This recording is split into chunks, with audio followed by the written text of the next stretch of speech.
On a vu qu'en tapant seulement ici égal à 1 et en le recopiant vers la droite ou vers le bas, les formules s'actualisent. Alors on va taper ici autre chose, on va taper égal $A1. Alors ce dollar est juste à gauche de la touche entrée en général, et lorsqu'on recopie ceci, on va voir que ça bloque toute la colonne. C'est-à-dire qu'ici, on obtient encore $A1 et ici encore $A1. En revanche, ça n'a pas bloqué la ligne. Ici, on a bien $A2. Si on voulait bloquer la ligne, il faudrait écrire ici égal à $1. Ici, on va bloquer la référence de la ligne.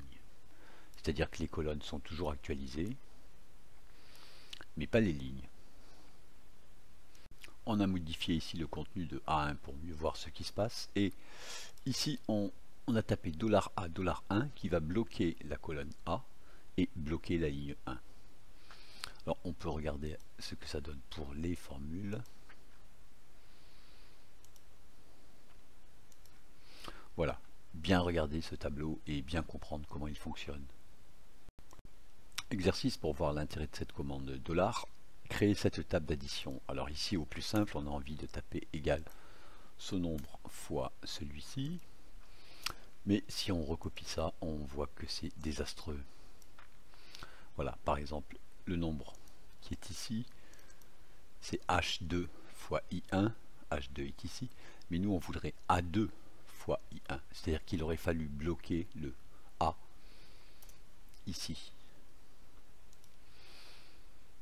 À vous de faire la suite. On voit qu'en partant de la formule de tout à l'heure, il faudrait ici bloquer la colonne A. Alors on va mettre $1 ici. Mais il faut aussi bloquer dans B1 la ligne 1. Donc on va mettre $1 ici. À ce moment-là, on vérifie que ça fonctionne très bien.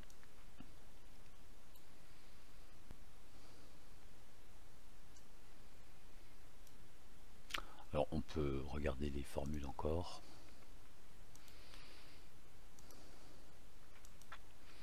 Bon, qui sont devenues un peu illisibles. Voilà.